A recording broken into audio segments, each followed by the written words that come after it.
천 번을 불러도 내 눈에는 눈물이 멈추지 않는 것은 십자가의 그 사랑, 나를 살리려 하늘 보좌 버리신, 나를 사랑하신 분, 그분이 예수요. 하셨죠? 어떻게 답하시겠습니까? 크게 한번 아멘 하십시다. 아멘. 오늘 아침에 지난주에 우리가 말씀 나누면서 당부의 말씀을 드렸는데, 오늘 아침 중보기도회에 많은 분들이 들어가는 걸 제가 목격했습니다.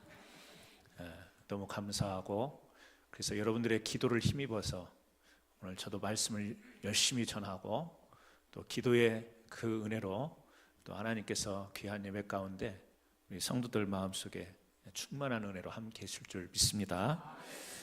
오늘 말씀은 믿음 안에 담겨있는 열정, 이런 제목으로 여러분과 함께 은혜를 나누려고 합니다. 저는 만화 그림을 참 좋아해요. 그렇다고 만화를 좋아하는 것은 아닙니다. 우리 잘 아는 말씀입니다. 마태복음에도 나오고 누가복음에도 나오고, 4명의 사람이 중풍병자를, 거동할 수 없는 중풍병자를 예수님께서 가버나움 동네에 오신다라는 소식을 듣고, 이제 이 중병 가운데 자기 몸 거동을 할 수 없는 이 사람을 위해서 4명이 침상을 끌어다가, 이제 군중들, 많은 사람들이 예수님 앞으로 나올 때에 도대체 이 뚫을 길이 없는 거예요. 그래서 지붕 위로 올라가서 누가복음에 보면 기와를 드러내고 지붕을 뜯어서 그 아래로 내려서 예수님께 이 중풍병자를 인도하는 그런 스토리가 오늘 우리 마태복음 9장에 나오는 말씀입니다. 여러분, 우리가 너무 잘 아는 말씀이기 때문에 이 말씀에서 우리가 여러 가지를 생각해 볼 수 있겠지만, 저는 이 말씀 가운데 예수님께서 하신 그 말씀이 눈에 들어왔습니다. 그 말씀이 뭐냐면, 우리 같이 다시 한번 읽어보겠습니다. 침상에 누운 중풍병자를 사람들이 데리고 오거늘 예수께서 그들의 믿음을 보시고 중풍병자에게 이르시되, 작은 자야 안심하라, 내 죄 사함을 받았느니라. 자, 우리가 이 중풍병자를 데리고 온 4사람, 흔히 우리가 쉽게 이야기하기를 중풍병자의 내 친구, 이렇게 이야기하기도 합니다. 친구였는지 친척이었는지 알 길은 없지만, 분명히 이 4사람이 이 중풍병자를 들고 어떻게든 예수님 앞으로 데리고 오려고 할 때 지붕에서 내려서 예수님 앞으로 내렸습니다. 그때 예수님께서 하시는 말씀이, 그들의 이제 믿음을 보시고 중풍병자에게 이르시되, 작은 자야 안심하라, 내 죄사함을 받았느니라. 먼저는요, 믿음을 받습니다. 그들의 믿음을 받다라는 거예요. 여러분, 믿음이 보입니까? 믿음이라고 하는 것이 우리가 보이는가라고 할 때 대답하기가 참 애매합니다. 그런데 예수님은 그들의 믿음을 봤다, 이렇게 이야기합니다. 그들의 믿음이 어떻게 보였을까? 그들의 열정. 아마 주님께서 그들이, 이 중풍병자가 주님 앞으로 나와서 주님 앞에 만나면 치유함을 받을 거라는 어떤 그런 자신들의 믿음을 가지고, 사람들이 애워싸였기 때문에 주님 앞으로 나가는 데 어려움이 있으니까 그렇게 특별한 자기네들의 방식으로 주님 앞에 나갔던 것, 그 열정을 주님은 보시고 그들의 믿음을 보셨다, 이렇게 말씀하시는 것 같습니다. 그러면서 주님이 하시는 말씀이, 내 죄사함을 받았느니라. 여러분, 우리가 그렇습니다. 믿음이라고 하는 것은 어떻게 보면 보이지 않는 것일 수 있어요. 하지만 믿음이라는 것은 우리가 분명할 때, 그 믿음은 우리들의 삶의 행동을 통해서, 또 삶의 실천을 통해서 열정적으로 드러나게 되어 있는 것입니다. 그래서 오늘 이 중풍병자를 들고 왔던 4사람을 통해서 우리가 좀 이 시간에 한번 좀 깨달음을 가졌으면 좋겠는데요. 이들의 열정적인 이 믿음, 그 믿음 안에 열정이 담겨 있었는데, 그들은 우리에게 무엇을 보여주고 있는가? 첫 번째는요, 믿음, 목적, 목표가 분명했다라는 것입니다. 믿음이라는 것은 예수님이 반드시 문제를 해결할 수 있는 분이다. 이 네 사람은 그렇게 생각을 한 거죠. 예수님 앞에 이 사람을 데리고 가면 지금까지 이렇게 누워만 있어야 되지만 아마 걸을 수 있는, 정상적으로 회복되고 치유될 수 있겠다. 그 예수님 앞에 가면이라고 하는 이 믿음의 이 분명함이 있었을 겁니다. 목적이라고 한다면 예수님의 능력으로 이 중풍병자가 고침을 받을 수 있다라는 거. 그러니까 고침 받기 위해서 예수님께 데리고 가는 이 목적이 분명한 거죠.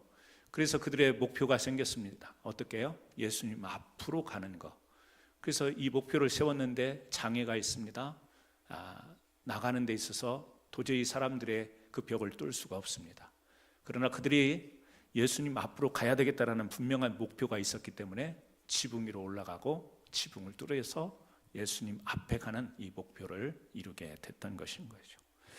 우리가 이 믿음이라고 하는 것, 목적, 목표가 분명할 때 사람은 열정적으로 살아갈 수가 있습니다. 인생에도 그렇지 않습니까? 내가 살아가는 목적, 그래서 그 목적을 이루기 위하여 목표를 세우고 그 목표를 달성할 때까지 우리가 최선을 다하는 삶, 열정적인 삶을 살 수 있는 것이죠. 목적이 없고 목표가 없으면 이 사람이 열정이 따르지 않게 되어 있습니다. 내가 무엇을 해도 분명하지가 않습니다. 왜 해야 되는지, 어떻게 해야 되는지 목적이 없고 목표가 없으면 사람들은 열정적인 삶을 살 수가 없습니다. 그러나 목적이 분명하고 목표가 분명하면 우리는 그 목적 달성을 위해 목표를 세우고 그것을 향해 열심히 열정적으로 살아가게 되어 있는 것이죠.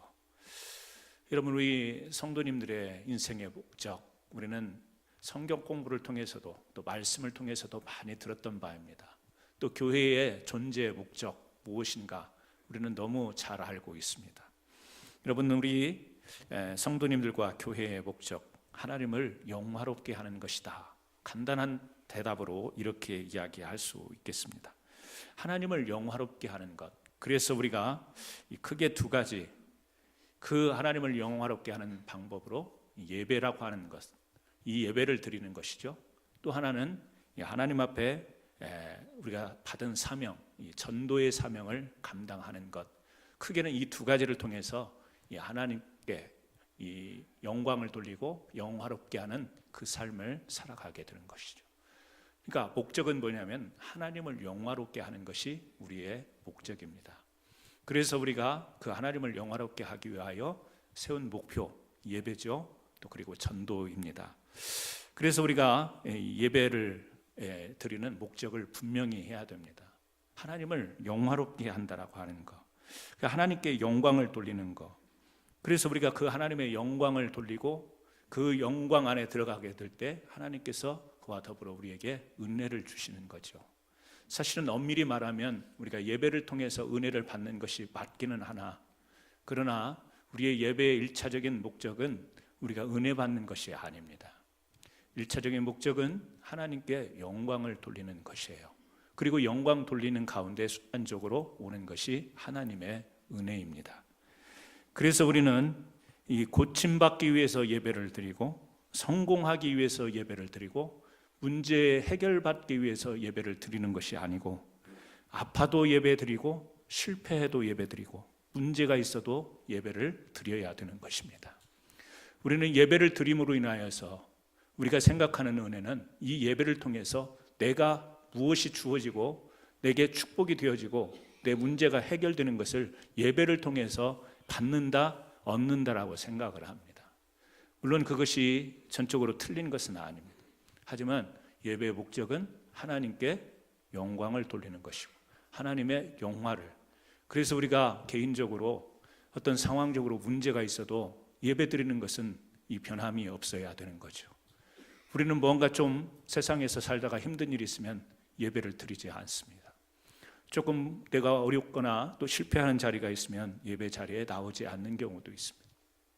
하지만 우리의 예배는 앞에서도 말씀드린 것처럼 실패하고 좌절되고 낭망되어도 예배는 드려져야 되는 것.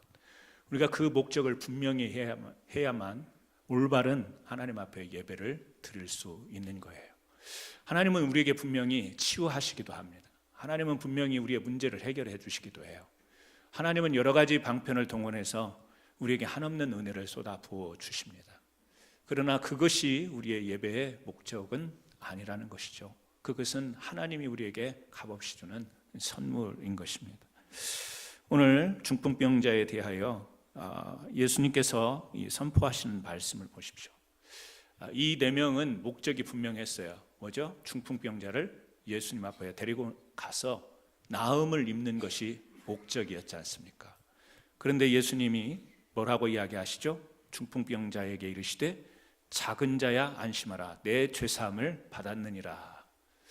여기서 우리가 이 4명이 들고 온 그 이유를 안다면 여기에서 예수님이 정확하게 말씀하셔야 되는 것은 네 병이 나음을 입었느니라, 이렇게 말씀해야 될 것 같습니다.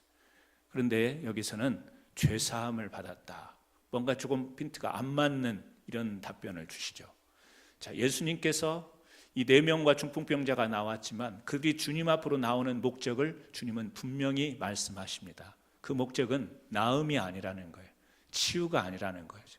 그 영혼의 죄의 문제를 해결받고 그 영혼이 구원받는 것, 이것이 예수님 앞에 나가야 되는 목적임을 분명히 예수님은 밝히시는 거죠.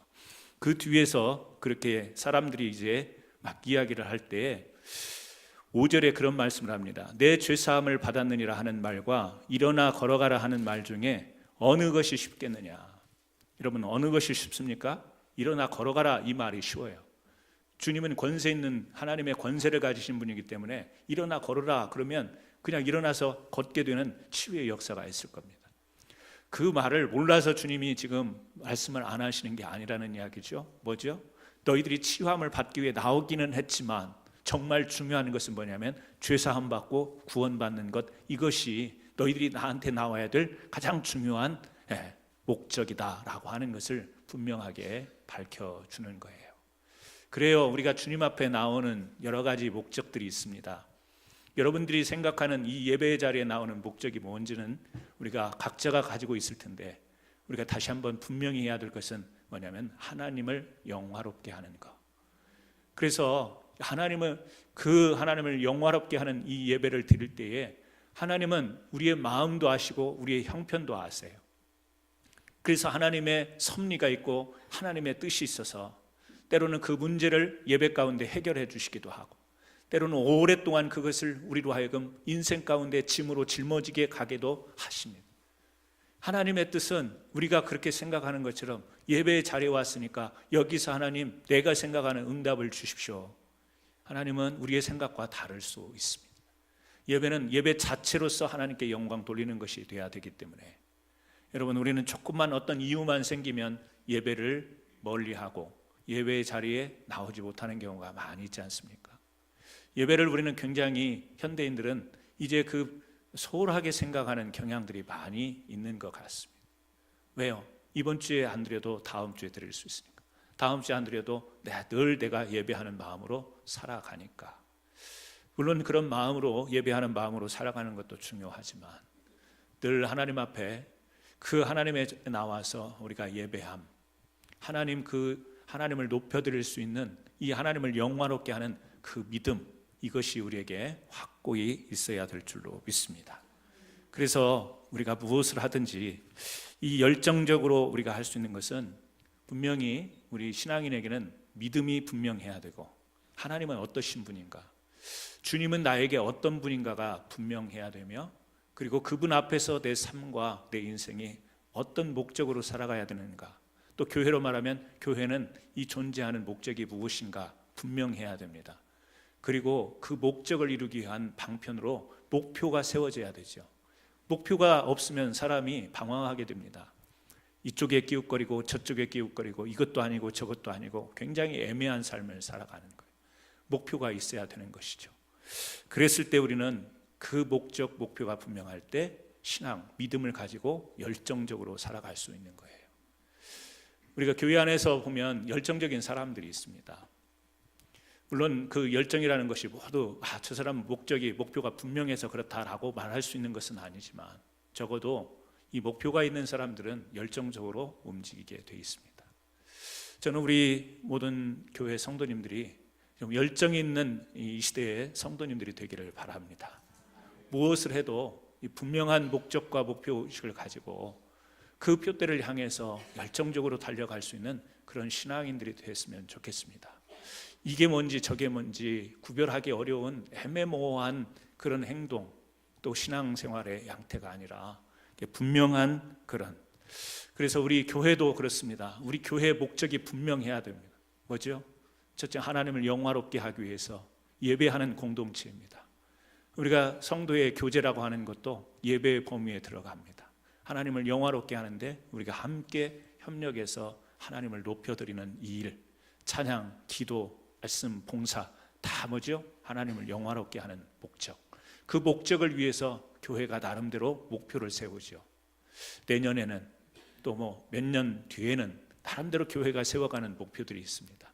그것을 향해서 우리가 열정적으로 사역을 우리가 감당해야 되는 것이죠. 오늘 우리가 이 4명의 이 사람들이 중풍병자를 예수님 앞으로 데리고 왔을 때 그들에게는 분명한 목적, 물론 그 목적을 주님께서 달리 말씀을 해주십니다. 조정을 해주시긴 하지만 그들의 목표가 있었기 때문에 어떻게든 주님 앞으로 데려가야 되겠다라는 목표가 있었기 때문에 지붕을 뚫는 방법을 통해서 끝까지 포기하지 않고 주님 앞으로 그 병자를 내릴 수 있었던 겁니다. 목적도 흐릿하고 목표도 없고 그러면 자연히 열정도 없게 되는 것입니다. 저는 우리 교회와 우리 성도님들의 이 목적, 목표가 분명하게 세워지고 보여지고 그것이 우리 성도들의 열정으로 믿음을 보았노라, 주님이 말씀하시죠. 믿음을 보았노라. 여러분의 믿음을 보는 역사가 있기를 바랍니다. 옆에 분들하고 같이 다시 한번 인사하시죠. 예, 목적과 목표가 분명하시기를 바랍니다.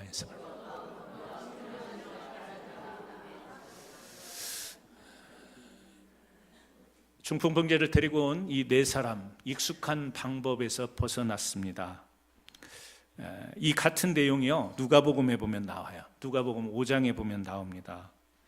화면에 나오지 않지만 제가 읽어드리면, 무리 때문에 베고 들어갈 길을 알지 못한지라. 사람들이 너무 많아서 이 중풍병자를 데리고 이 사람들의 군중을 파헤치고 예수님께 나갈 수 없는 거예요. 그래서 지붕에 올라가 기와를 벗기고 병자를 침상채 무리 가운데 예수 앞에 달아내리니. 이렇게 같은 기사가 누가복음에는 이 지붕 위에 올라가서, 아마 이 지붕의 구조는 이 팔레스타인 지역의 주택 구조는 우리가 생각하는 것과 조금 다를 겁니다. 천정이 이렇게 보이기도 하고 또 그 위에다가 기와 같은 이런 것을 덮었다, 뭐 이렇게 이야기를 합니다. 정확하게 알 수는 없지만 분명한 것은 천정에 올라가서, 지붕에 올라가서 걷어내고 내렸다라고 하는 사실입니다. 여러분, 이렇게 할 수 있었던 이 열정, 만약에 이 고정관념에 빠져 있다면 지붕에 올라가서 내릴 방법을 아마 전혀 생각하지 못했을 겁니다. 그냥 어떻게든 이 땅에서 사람들을 뚫고 들어가는 방법 외에는 다른 방법이 없다, 이렇게 생각하면 주님 앞에 나가지 못했을 거예요. 지붕 위에 4명이 같이 올라갔을 때, 그때 당시에 주택이 그렇게 견고했는지는 모르겠지만 혹시라도 올라갔다가 지붕이 내려앉으면 어떠지? 이런 생각을 한다면 겁이 나서 그런 일을 시행하지 못했을 겁니다. 또 나중에 지붕을 뜯었다가 이 손해배상 청구를 하면 우리가 어떡하지? 그런 재산적인 손실에 대한 염려도 할 수 있었겠죠. 무언가 이 목표를 달성하는데 방법을 찾을 때 오는 생각의 이 한계라고 하는 것이 분명히 존재합니다. 이렇게는 안 될 거야. 왜? 상식적으로 생각하면. 그리고 지금까지 우리가 경험했던 바로는 이런 방식은 생각할 수 없는 것이 되겠죠. 여러분, 목표를 세웠을 때 그 목표를 이루기 위한 그 열정, 이것을 우리는 이 말씀 속에서 볼 수 있는 것이죠. 익숙한 방법이 아니라 낯선 방법으로 이들은 목표를 이루는 것을 우리가 보게 됩니다. 그렇습니다. 우리가 사람들이 익숙하다라는 것은 이미 경험해봤던 일들이기 때문에 새로운 일이 아닌 것입니다. 이 목표를 세우고 그 목표를 달성할 때는 경험했던 방식으로도 우리가 접근을 할 수 있는가 하면 전혀 경험해보지 않았던 낯선 방법으로도 우리가 목표 달성을 위해서 나갈 수 있는 용기와 결단이 필요한 것이죠. 열정, 열심 이렇게만 하는 게 아니라 그 열심, 열정 안에는 또 다른 하나의 요소가 있는데 그게 뭐냐면 결단이라는 거죠. 익숙하지 않은 방법을 선택하는 결단이 필요했던 거예요. 저는 우리 교회 사역들을 많이 이렇게 생각을 해봅니다. 지난주에 우리 청년부 MT가 있었고 우리 성가대 또 수련회가 있었습니다. 양쪽 다 제가 전체 프로그램에 참여한 것은 아니지만 그 청년부 우리 MT에 가서도 그리고 또 우리 찬양대 수련회에 일부 시간에 참석을 했음에도 불구하고 참 많은 하나님께서 주시는 그 감동과 은혜를 경험할 수 있었습니다. 여러분, 우리 교회에 당연히 청년들이 교회에 와서 예배하는 것은 당연한 겁니다. 어느 교회에서나 볼 수 있는 방법, 볼 수 있는 그런 부분이에요. 청년들이 믿음이 있기 때문에 예배 자리로 나오는 것도 당연하고 또 교회가 있으니까 교회에서 그들을 맞이하는 것도 당연한 일입니다. 하지만 우리 교회 상황은 좀 다르죠. 메리빌에서 우리 학생들이 오는데 자동차로 1시간 반 이상을 와야 되고 또 돌아갈 때 같은 시간을 소요해야 됩니다. 우리 학생들이 예배를 참석하기 위해서 1시간 조금 넘는 예배를 참석하기 위해서 그들은 하루를 시간을 다 보내야 되는 이와 같은 결단을 해야만 이 예배에 참석할 수 있는 거예요. 여러분, 이게 쉬운 일은 아닙니다. 이게 익숙한 것은 아니죠. 예배 1시간 예배에 참석하기 위하여 자기 하루를 공부하는 학생들이니까 시간에 많이 쫓기지 않겠습니까? 또 그때는 또 왜 그렇게 잠도 많은지 모르죠. 그런데 그런 것들을 내려놓고 예배에 참여하는 것 익숙한 일이 아닙니다. 또 교회적으로도 라이드 해주시는 분들이 계십니다. 1시간 반 운전하는 거 뭐 그냥 가볍게 할 수, 미국에서 가벼운 일이라고 생각할 수 있지만 결코 쉬운 일이 아니에요. 청년부 학생들이, 우리 대학 청년부 학생들이 나와서 예배하는 것 당연한 것 같지만 우리 교회로서는 익숙하지 않은 일을 지금 하고 있는 거예요. 그리고 그 일을 기꺼이 우리가 격주로 하겠다고 했지만 할 수 있는 것, 여러분, 우리의 목적이 있지 않습니까? 청년들에게도 예배의 목적이 분명하고 또 우리가 그들의 전폭적으로 그렇게 저들의 신앙의 자리를 도울 수 있는 건 아니더라도 우리가 저들과 함께 더불어서 예배하는 목적이 분명하기 때문에 나름 목표를 세우고 그래서 우리가 익숙하지 않지만 그것을 감당하는 것, 여러분, 이것에 대해서 우리가 조금도 흔들림이 있어서는 안 될 줄로 믿습니다. 때로는 어렵습니다. 때로는 상황, 여건들이 잘 맞지 않아서 어렵기는 하지만 분명한 것은 하나님을 예배하는 이 목적을 가졌다면 우리가 좀 목표를 세워서 힘들어도 그것을 감당하는 것 귀한 일인 줄로 믿습니다. 우리 찬양대의 열정에 참 감동했습니다. 하루 수련회를 한다고 해서 여러 가지 이제 프로그램도 했는데요. 제가 사무실에 앉아 있는 동안 이 찬양 연습하는 것을 계속 소리가 들리지 않습니까? 오전에도 연습하고 오후에도 연습하고 들어보니까 저 같으면 이 체력이 감당이 안 될 것 같아요. 그 소리를 내는 것이 이게 보통 에너지가 아닌데 뭐 1시간 정도 이 정도는 하겠다 그러는데 그것도 공휴일 날 정신적으로 마음적으로 오늘은 쉬는 날 아니겠어요? 그런데 교회에 오셔가지고 세미나를 한다고 하면서 막 2시간 이상을 소리를 질러대니 이게 보통 감당할 수 있을까? 제가 보니까 찬양대원 연령도 그렇게 젊은 사람들이 아닌데 저 혼자 그런 생각을 했습니다. 참 대단하다. 정말 저렇게 찬양이 좋을까? 저렇게 찬양대가 좋을까? 이런 생각을 저 스스로 해볼 정도로 그렇게 열정적인 그런 수련회 하는 것을 봤습니다. 여러분, 그렇습니다.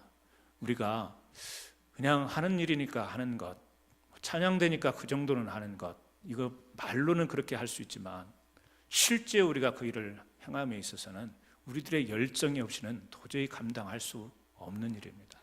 노래 하나 부르는 것도 우리가 찬양대를 하는 것도 그냥 그렇게 할 수 있는 것이 아니에요.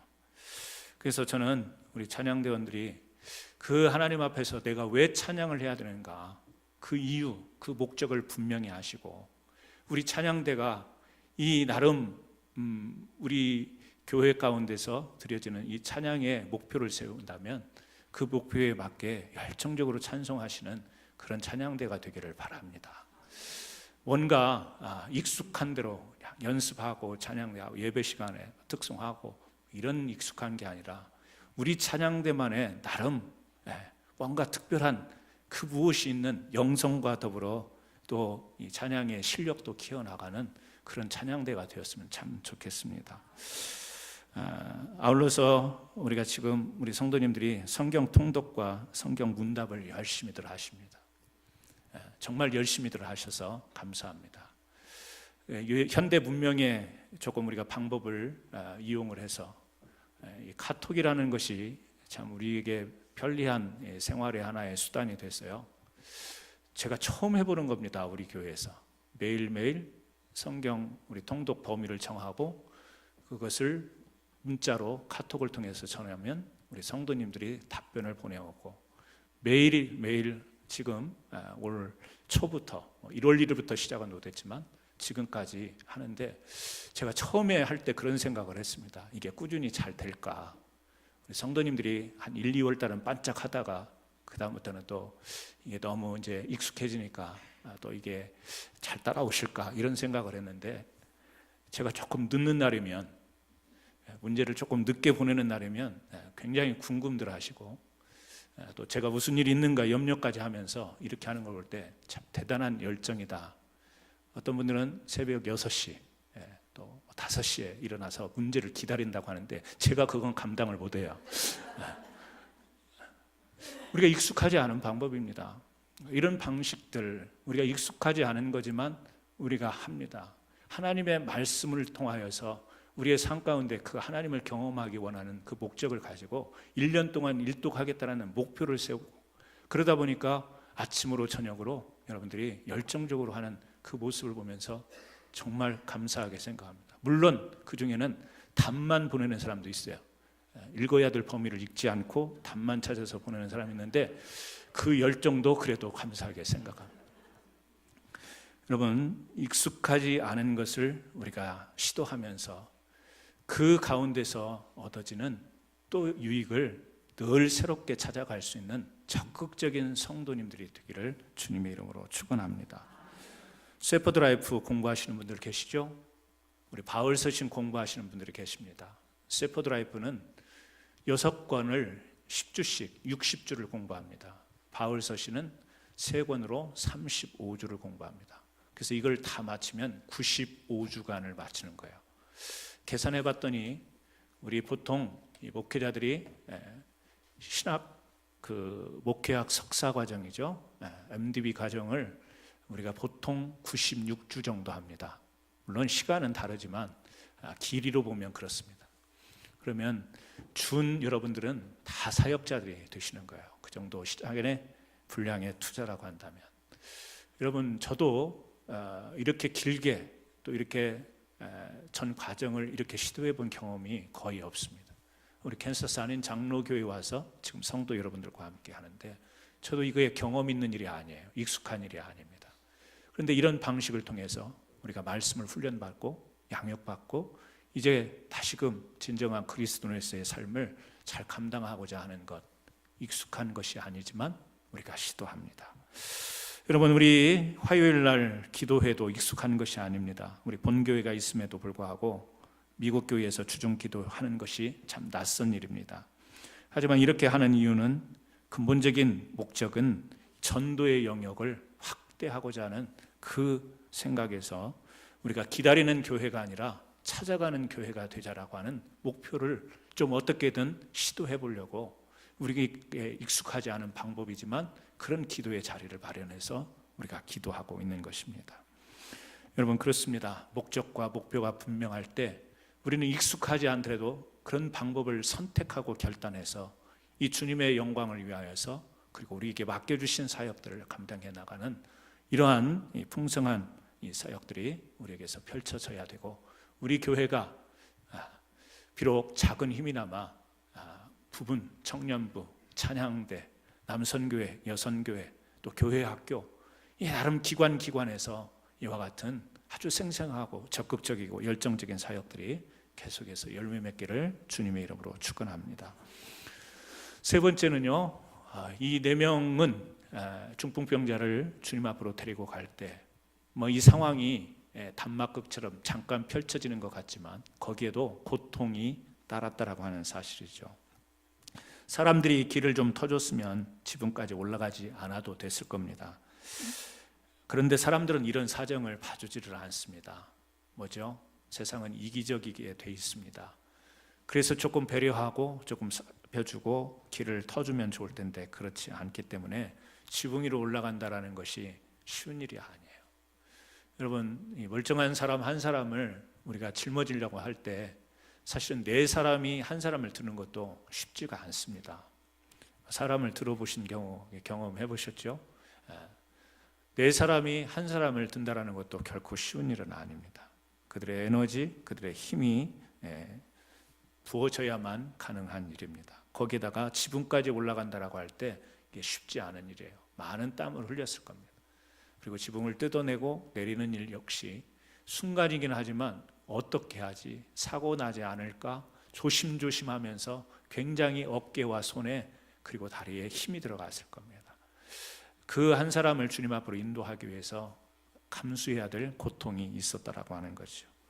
영어에서 우리가 열정, 패션이라고 하는 단어는 라틴어에서 고통을 당하다, 견디다, 이 파테오라고 하는 말에서 유래가 됐는데요. 우리가 예수님의 마지막 고난, the passion 그렇게 이야기하죠. 예수님의 고난도 같은 영어 단어를 씁니다. 열정이라는 것, 그것은 바로 고난의 길이고 거기에는 고통이 따른다라는 것을 이 단어 속에 함축하고 있는 것 같습니다. 예수님은 열정적인 분이셨잖아요. 열정 그 자체였잖아요.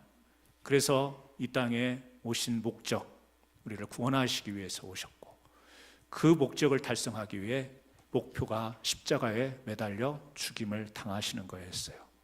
그 목적과 목표를 달성하는 데 있어서 주님은 고난과 고통을 받으셔야만 됐던 것이죠. 여러분, 우리가 교회 안에서 또는 교회 밖에서 주님의 뜻을 이루기 위한 삶을 살아갈 때에 열정을 가지고 우리가 사역하고 달려가겠지만 거기에는 분명히 고통이 담겨 있을 겁니다. 거기에 따르는 수고, 거기에 따르는 힘든 것들이 항상 따라오게 되었을 거예요. 그때 우리가 주님의 십자가를 바라보면서 주님이 우리를 구원하시기 위한 목적과 이루시기 위한 목표를 분명하게 하기 위해서 그 열정적인 자기 내어주신 가운데 당하셨던 고난을 생각하면서 우리가 그 고통을 감수하고 견뎌내고 우리가 그 고통 가운데 열정이 지지 않도록, 고통 때문에 우리의 열정이 식지 않고 열정 때문에 고통이 사그라들 수 있는 이와 같은 이 믿음의 자세로 나아가서 우리에게 맡겨주신 일들을 감당할 수 있기를 간절히 소원합니다. 말씀을 마치기 원합니다. 여러분, 우리 캔사스 한인장로교회 부흥이 보이십니까? 아멘 해놓고 사람이 이 정도인데 무슨 부흥을 이야기하고 있어 이렇게 생각하시는 분이 계실지 모르겠습니다. 다시 한번 여러분들에게 묻습니다. 우리 캔사스 한인장로교회 부흥이 보이십니까? 아멘입니다. 저는 우리 교회 부흥이 보입니다. 교회를 통하여 하나님이 드러난다면 그것이 부흥인 줄로 믿습니다. 신앙을 통해서, 우리들의 찬양을 통해서, 말씀을 통해서, 예배를 통해서 하나님이 드러나면 그것은 부흥이 되는 것입니다. 우리가 예배를 드려요. 찬양도 합니다. 열심히 봉사도 하는데 거기에서 하나님은 보이지 않고 사람이 보이면 그것은 사람들이 볼 때 교회가 활발하고 사람들이 많이 모여들기 때문에 부흥이라고 이야기할지 모르지만 그것은 절대 부흥이라고 말할 수 없을 겁니다. 비록 작은 사람이 모였다 할지라도, 작은 사람들이 예배한다 할지라도 그 가운데서 우리를 통하여 하나님이 정확하게 명확하게 드러나게 된다면 저는 그것이 부흥이라고 생각을 합니다. 우리의 인격을 통해서, 섬김을 통해서, 그리고 희생을 통해서 영혼들이 하나님 앞으로 돌아오는 것이 부흥인 줄 믿으시기를 바랍니다. 여러분, 그래서 우리 교회의 목적을 우리는 부흥이라고 그렇게 이야기할 수 있겠습니다. 교회의 우리의 목적이 무엇이냐? 부흥이다. 왜요? 우리를 통해서 하나님이 드러나는 것, 하나님이 영화롭게 되어지는 것, 이것이 우리의 목적이 되어야 되고, 그 하나님이 그렇게도 말씀을 통해서 우리에게 원하시며 명령하시는 영혼을 사랑해서 우리로 하여금 전도의 수단을 통해서 영혼들이 돌아오도록 하는 것, 이것이 부흥이기에 우리 교회의 목적은 부흥이요. 그래서 이 부흥을 위해서 우리는 목표를 세워야 됩니다. 우리 교회에 전체적인 목표가 있어야 되고 기관 목표가 있어야 되고 여러분 각자 신앙의 목표가 있어야 됩니다. 내가 기도를 어떻게 할 건지, 내가 말씀 생활을 어떻게 할 건지, 내가 신앙생활을 어떻게 할 건지, 여러분들이 정말 신앙의 목적이 분명하다면 그 목표를 세워서 그 목표 달성을 위해서 여러분들이 열심히 열정적으로 살아가는 이 삶의 모습, 주님은 그것을 보고 믿음을 보았노라 이렇게 말씀하실 거예요. 하나님은 우리 교회의 믿음을 보시는 줄 믿습니다. 우리 교회가 어떤 믿음을 가졌는가.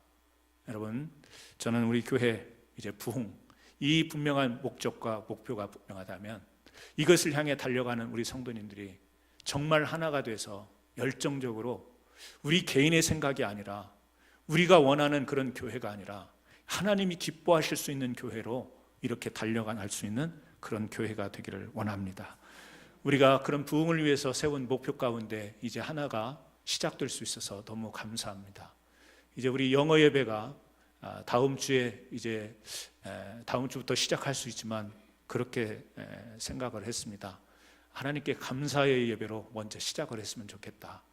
우리가 그렇게 기도하고 그렇게 마음적으로 소원했던, 왜 우리 영어권 회중들이 계시니까, 또 우리 2세들이 영어를 사용하는 이 자녀들이니까 좀 더 언어적인 깊이를 통해서 영성을 채울 수 있는 이런 예배가 우리 교회에 정말 빨리 개설이 됐으면 좋겠다, 이런 사모하는 마음으로 기도를 했는데 이제 다음 주부터 이렇게 시작이 될 수 있어서 얼마나 감사한지 모르겠습니다.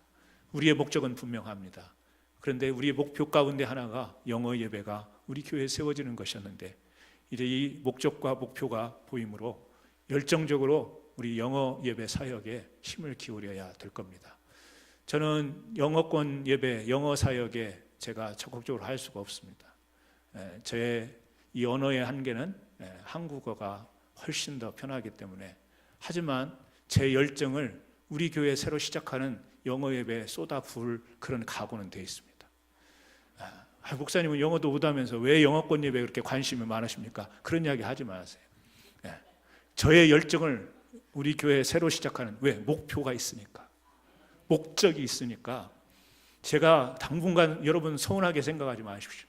영어 예배에 정말 열정을 다하려고 오라고 하든지 말든지 저는 막 그렇게 하려고 합니다. 여러분, 우리 교회에 또 다른 목표 하나를 세워서 그것을 시작할 수 있음을 다음 주에 감사의 예배로 하나님께 영광을 돌리고 영어 사역을 시작하려고 합니다.